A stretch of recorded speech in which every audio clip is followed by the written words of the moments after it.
Yo, what's up? Welcome to another episode of Mostly Low Budget Movie Reviews. I am your host, Clarence. Thank you for tuning in.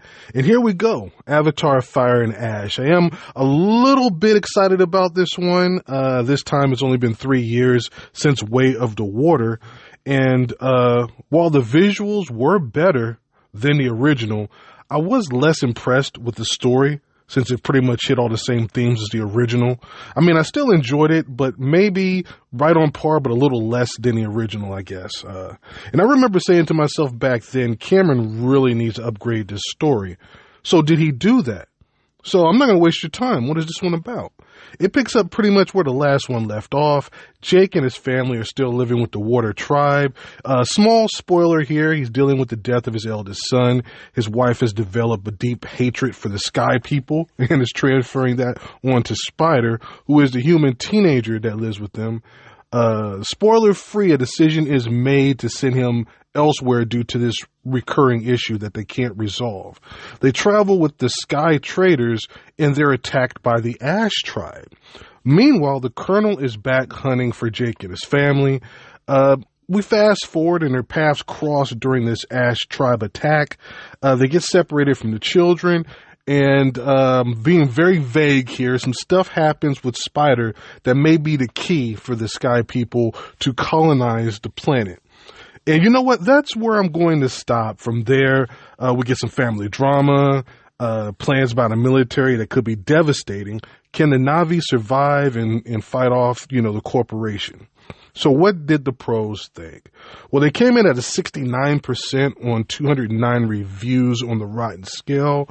But there's no audience score since I was super early on this one because I didn't want it spoiled. I already heard some things. I wanted to make sure I watched this one right away.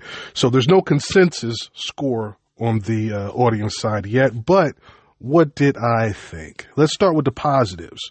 And as usual, that's the visuals. And for comparison's sake, I saw Way of the Water on the RPX screen in 3D. So, I can't go back now. I had to see this one in 3D. And really, that's the only way you should watch these. While it's not the visual leap from 1 to 2, this one is still an improvement on Way of the Water.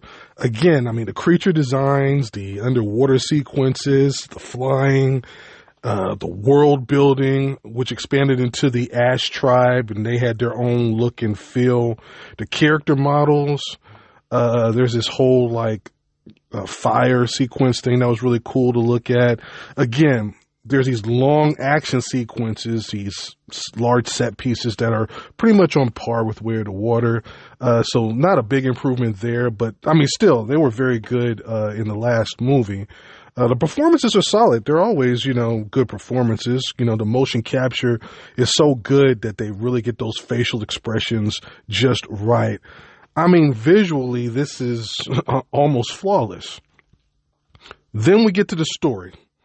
And that's where my negatives start. First off, they did this big build-up for Fire and Ash. I was expecting it to play like a major role, or we get introduced to some kind of new visually stunning area, like what they did with Way of the Water. When they introduced the water in the second movie and they showed the whole world and the creatures and all that, I was like, wow, it just blew me away. I'm not going to get into any of it here, but let's just say the Ash people really, and the fire and stuff, that really doesn't play that big a role, or it was so important that they deserved to be in the title. Then there's the runtime. This is the longest one yet at 3 hours and 17 minutes, and it really wasn't that much story to tell. This is just filled with fluff and overly long-winded scenes. There's this whole part with his son who goes off on his own and does some stuff. They really could have cut that part down. That was a good 10 minutes, 12, 15 minutes worth of time spent just on that part that really wasn't required. They could have got that done in 5 minutes. That really wasn't necessary. Actually, thinking back about the movie, 2.5 hours would have been perfect. 95 minutes worth of story, then 45, 50 minutes worth of action, maybe saving the last 30, 40 minutes for that long action sequence at the end. that would have been fine because that's really all the story that they have to tell, since this one just hits the same beats all over again. Same plot points, same messaging. I mean, there's just not a whole lot of meat left on this bone. Let me break this down in simplest form. Sky people, military, big corporation, whatever you want to call them, they are there to strip the planet of its resources, right? Jake and his family, they have some kind of beef, and then there's some kind of tribe politics and beef there. The Sky people, they get the upper hand. Jake's wife does something to kind of turn the tide. Some sort of final siege is planned by the corporation. Jake unites the tribes. This big battle happens. The Na'vi are winning. Then something happens and the Na'vi are losing. Then nature decides to help at some point. And that's the basic plot for all three movies. The only wrinkle here was the Ash tribe and how they were used. But at the end of the day, it's just another telling of cowboys and Indians replaced with sky people and the Na'vi. So, I mean, really, I agree with the critics here. I put this right at a 70% to stay consistent on the Rotten scale. I mean, these visuals are amazing, but that can only take you so far. I mean, Cameron can't keep repackaging the same story with better visuals. And I read he wants to make 2 more. For what? I mean, what is he going to say that's been different than these last 3? This really should be it, because I'm burnt out on the Na'vi at this point if they're just going to keep telling this same story. My excitement for this series now is officially like gone. It was already starting to wane a little bit going into this one. When I saw the trailers, I was like, you know what? It looks great, but this kind of looks like a similar story. And unfortunately, that's exactly what this is. Mr. Cameron, I know there's no way you're going to hear this, but if you do, by some chance, take a break from this series. Make something else. Work on something else. Clear your mind of the Na'vi and Avatar in this world. Come up with an original story. Because, I mean, you're losing the magic. I mean, the visuals are great. We love the world. I mean, it's still a magical place. But the magic of going to see these is gone if you're just going to keep telling us the same Sky people bad, Na'vi good storyline. We can't keep seeing the same storyline for not 1 but 2 more movies that you have planned. It's just not going to work.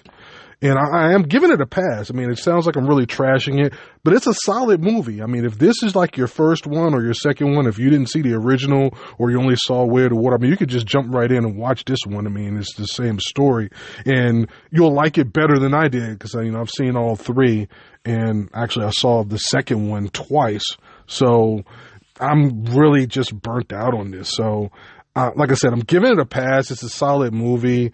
But there's no rush to see this one, because if you saw the one 3 years ago, you already saw that story. So unless you really just want to see it in 3D on like the big IMAX or RPX screen, that's really the only reason to hurry up and rush out and see this one.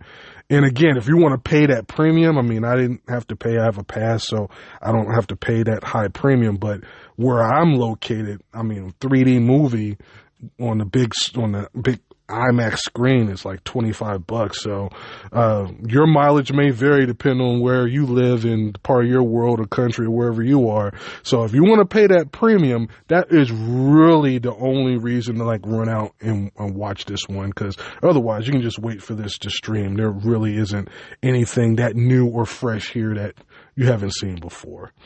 With that being said, I'll close it out right here. If this is your first time, don't make it your last. This has been a Podbean production, mostly low-budget movie reviews with Clarence. Thank you for the support. I appreciate it. Thank you for tuning in. And I will be dropping my Knives Out review this weekend, so definitely stay tuned for that. That's a movie that came out last weekend. Love that series. So hopefully that review went well. You'll have to come back and find out what I thought about that movie. And yeah, low budget movie reviews with Clarence, the YouTube channel is growing. I have some new content over there. I will be dropping at least 1 new video over there this weekend, so definitely go and check that out. Thank you guys again for the support. I greatly appreciate it, and I will see you guys next time. Peace.